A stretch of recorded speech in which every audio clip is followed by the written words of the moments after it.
Yep, that's why we call it Stinky. Welcome back to Nelson Creek Farm, everybody. This is going to be one of the special episodes just for those of you that are subscribers to the channel. Yeah, I told you I was going to make a couple, so here we are. And some of you had said that you like seeing the old tractors. So, by golly, this one is going to feature the tractor that we use the most of here at the farm. So stay tuned.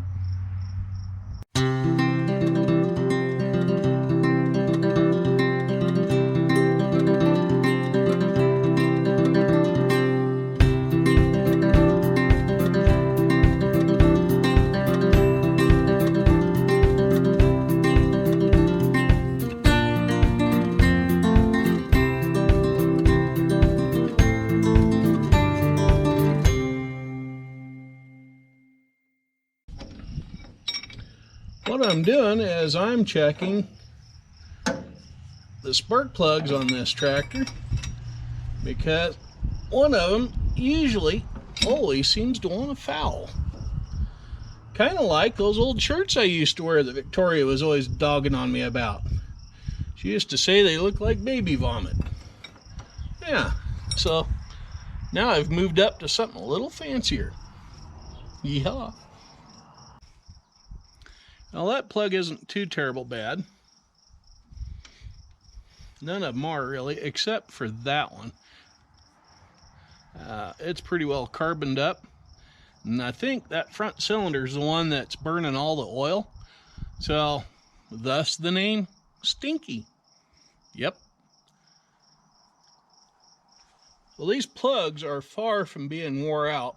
So I'm going to take it in to the shop, put it on the wire wheel, and clean it up a little bit and check the gap on them, put them back in. And if that doesn't make it run a little bit better, I got a supply of new spark plugs. Dang, they're buy them in gross for this thing. Yeah. Now the reason why I call this a 1950 model is because, well, it is. It's a 1950 model. But everybody that is familiar with Fords will tell you it isn't a 1950 model because there's a generator hanging out here. That's a 1948 and 1949 feature. The reason why they say that is because in 1950, Ford changed the front of the engine and ran the distributor out here. All of those prior to that, the distributor was in here behind the radiator. I know it's next to impossible to see in there. If you can see my fingers, I'm touching the top of the distributor cap, and the coil is mounted up here on top of it. Well, that's where the distributor was up until April of 1950.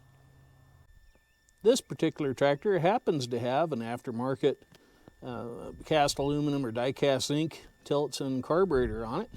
The original was Marvel Schebler, pardon me if I butchered that name. Big old cast iron thing on there. Not too impressed with that carburetor. I think it runs a little rich, but there's not much I can do with it with the engine settings with that engine wore out the way it is. Here is another little interesting feature of this machine. This is the oil bath air cleaner. This is full of oil up to about here, engine oil. And as the engine's running, it draws the oil up into a wire screen mesh up in here. And that catches all of the dirt that comes in through the pre-cleaner. And when that dirt gets into there and the engine shuts off, it settles down here in this. So this thing needs to be cleaned out every couple of days. In case you didn't notice it, this fancy little hood here with this little aerodynamic knob that matches the radiator cap, it rotates. And the lid flips up and gives you access to the fuel tank, the top of the air cleaner, and if you look down in there, there's the 6-volt battery. Yes, indeed, folks, that needs to be cleaned off, but that 6-volt battery starts this tractor every year. I know that's filthy and dirty in here, but this pre-cleaner section is supposed to be sticking out of the hood over here on that side through a grill that's there. But for some odd reason, the farmer or the dealer that installed this thing put it here under the hood. Air goes through this little vented fin thing here that's about half clogged with grime and gunk, so it needs to be cleaned out. Goes down through into that glass jar down there first, gets whirled back up into here and gets sucked through the filter where the air is cleaned. Okay, before you all get to griping about how dirty it was, I've cleaned that off down there. Yeah, just to prove to you, 1, 2, 3 caps to fill water in that battery. That is a 6-volt battery. Another little set of features on 8N Fords is the oil bath oil filter. You unscrew this nut here on the top, pull the can off, the lid off the can, and there's a drop-in cartridge inside of that you replace when you change the oil. There's the starter solenoid, 6-volt battery. A little different angle gets you the gas fuel shut off. That's pretty clean in there. The oil filler vent, of course, the fan and radiator. 400 by 19 triple rib tires. That was extremely common on the early 8N Fords. There was a 600 by 16, which was a shorter, fatter rim and tire, but these tires work really good for following corrugates and cultivating usage. The bumper is a factory original, and how you can tell it is a factory original is right here, that step. All the new ones do not have that, and these bars are usually welded and not riveted. This one is welded to these. Now that trailer hitch, believe it or not, comes in extremely handy. If you've seen any of the earlier videos, you've probably noticed me hooked onto the pipe trailer, dragging it around by using the drawbar on the pipe trailer attached to that hitch right there. The farmer's best friend was a piece of padding or a seat cushion that you could put on those hard pan seats. After a few hours, those get a little rough to sit in. This big steel S-shaped piece under here, though, is a spring, so it does give you a little bit of cushion. The controls are extremely simple. Oil pressure gauge, throttle lever, slow, fast. Amp meter gauge lets you know if the battery is charging or not. Of course, steering wheel. This little gray button right here is the choke. You pull it out to choke it. The ignition key is down right there under the dash. And you push that little button just to the left of the gear shift lever to start the tractor. Clutch pedal and, pardon me, brake pedals. You have a right tire one and a left drive tire brake pedal. That way, if you want to turn to the left and real sharp, you stomp on the left one. The left wheel stops turning on the rear end. You spin the steering wheel hard to the left. It will literally turn on a dime. Same with the right side. Also from the driver's seat, right down here, is the depth control adjustment for running the 3-point hitch linkage up and down. And down under the left foot, is a lever to engage the PTO shaft in the back end of the tractor. This is what I like to call the working end of the tractor. You have what is known as a 3-point lift or hitch. You have a lift arm here and another one right there. And on the outside of them, there and here, are stabilizer arms. And what that does is when you lift the implement and those arms come up, those stabilizers keep the implement from swinging side to side. It will follow and curve with the tractor. Now, if you want to do straight lines for like cultivating and whatnot, you remove or detach these two stabilizer beams. Now, this is what they call a top link. It attaches the top of the implement, which in this case happens to be a rear-mounted blade. We had that on for moving snow. This top link is adjustable. It has threaded bolt-like pieces on either end of it. And as you turn this,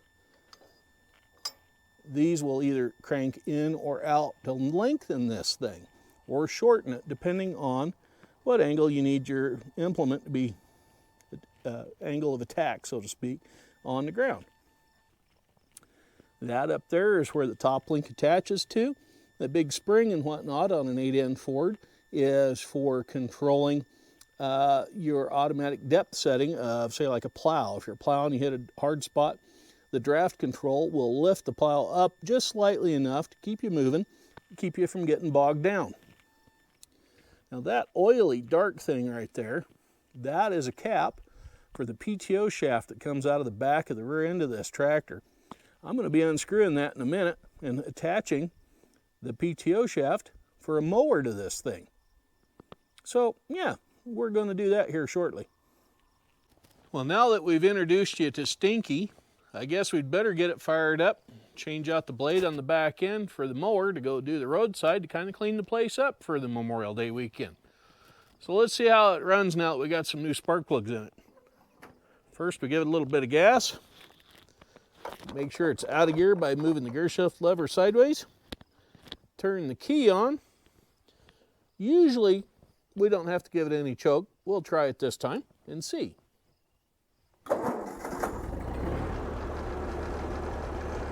Look at that, fired right up. Sounds a lot better than it did.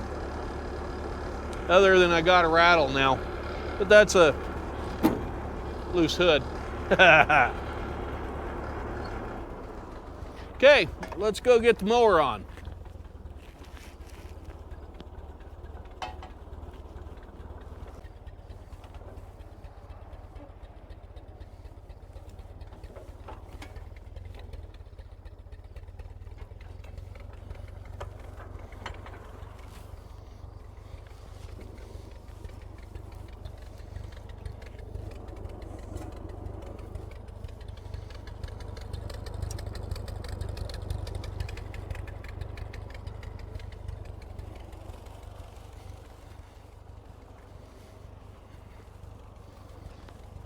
Okay, now that I've backed up to the mower deck, we're going to attach the pins. This one happens to be the one furthest back. I've got the machine sitting kind of a little cockeyed from the other side. I'll put the pin in it, but I won't put the stabilizer on it just yet. And then we'll go around to this side. This is one of the reasons why I like smaller machines, is that you can rock it and get the stuff to move just enough to get it to line up so you can attach everything. Now, some people will attach that top link.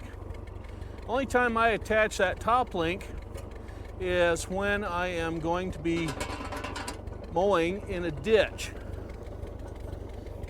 Because the trailer wheel on this mower deck drops down too low and that keeps it from dropping. But for average use around the place, I don't attach that top link. What happens is if you attach it, the mower deck wants to raise and lower with the lift on the tractor. And if you go over a high spot, your tractor wants to do this and the mower can't do this. That bends and breaks stuff. So I leave that top link off of it. When I get back to the shop, I will pull it clear off of there and attach the PTO shaft. Right now I just raised it up though so it would kind of center itself a little bit so you could attach those stabilizer arms that I talked about earlier. I don't really need them to run the mower, but I'm putting them on there just so I can keep track of and not lose them.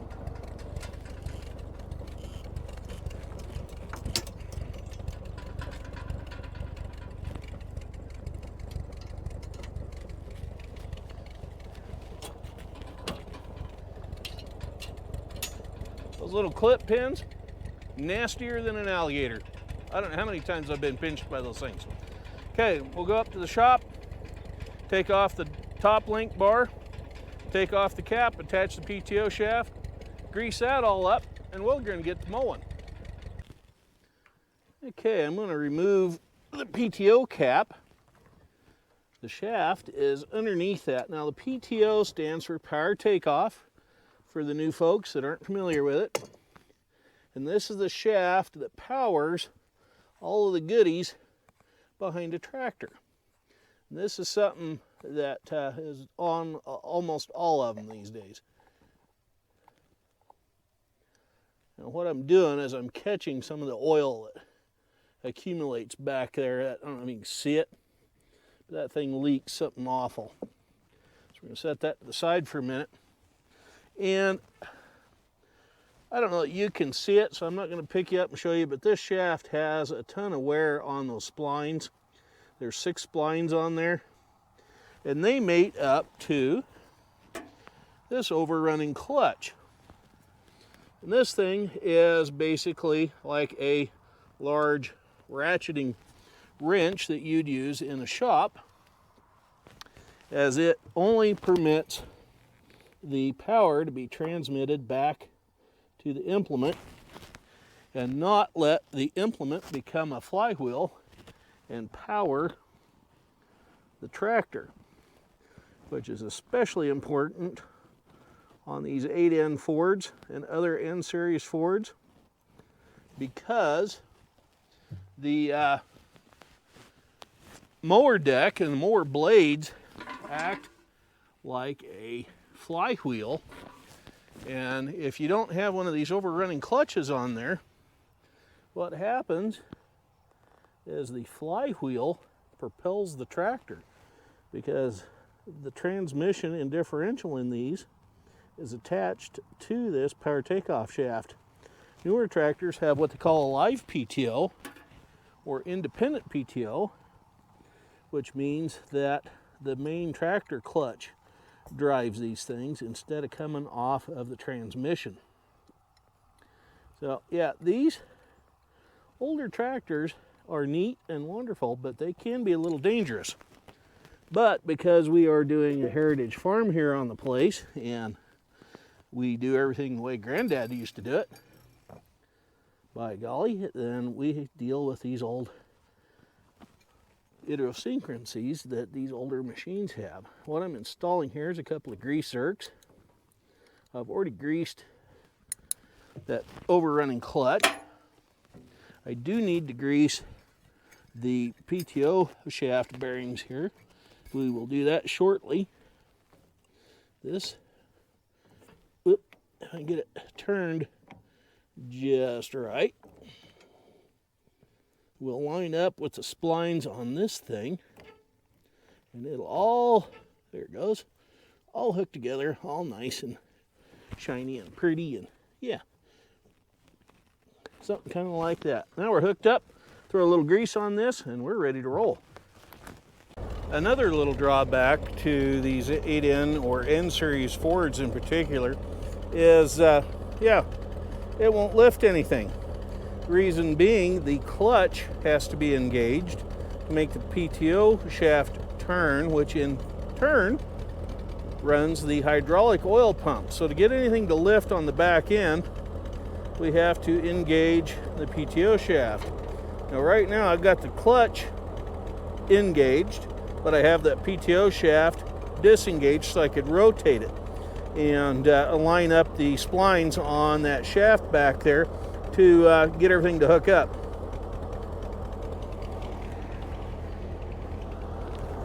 So what I'll do here is I push down the clutch. I'll move that lever right there to engage the PTO, and I'll take my foot off the clutch.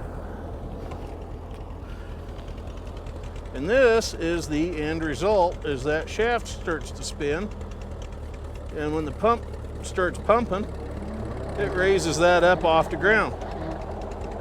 And we're ready to move. Yes, I know I have the tripod for the camera on the back of the mower. It'll ride just fine back there. I'm going to be going slow because we're going to go out and around the farm over to the north-south road there on the west side of the place, and we'll mow that roadside. So hang on, we'll get there shortly.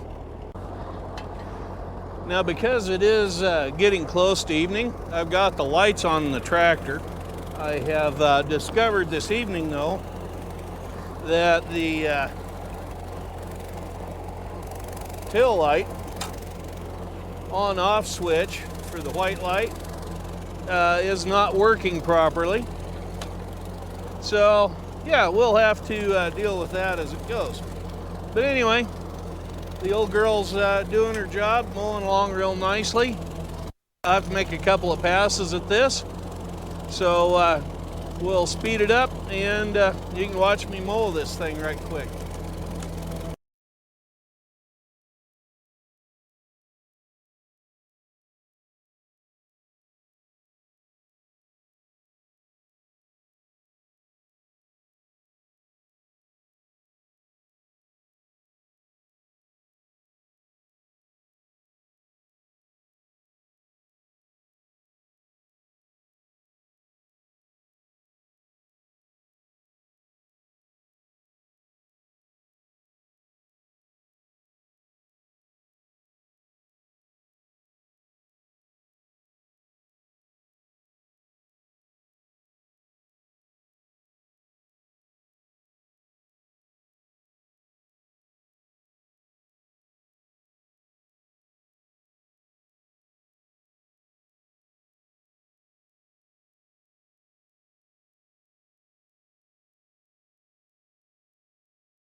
Now this is what that overrunning clutch is for. As you can see, the engine and tractor has stopped, but that shaft is still spinning.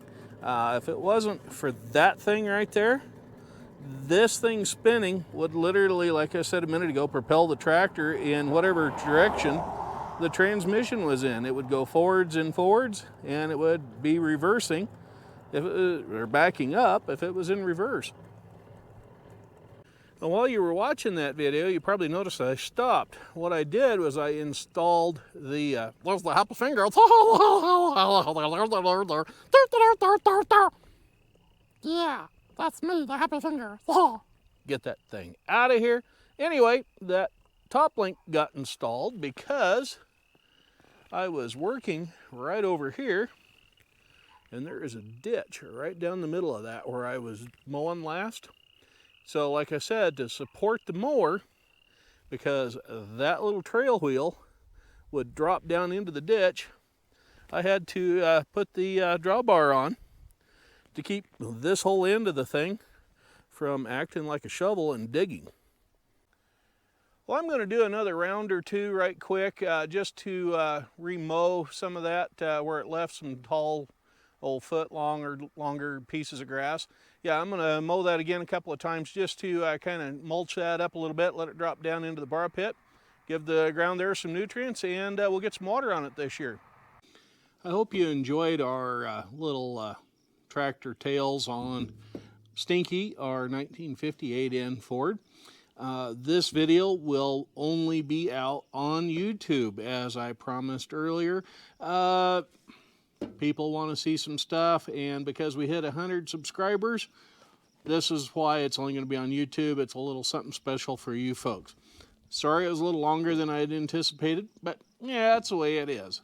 Anyway, as always, don't forget, right down there is a little button to click on to subscribe. It's red with white letters in it.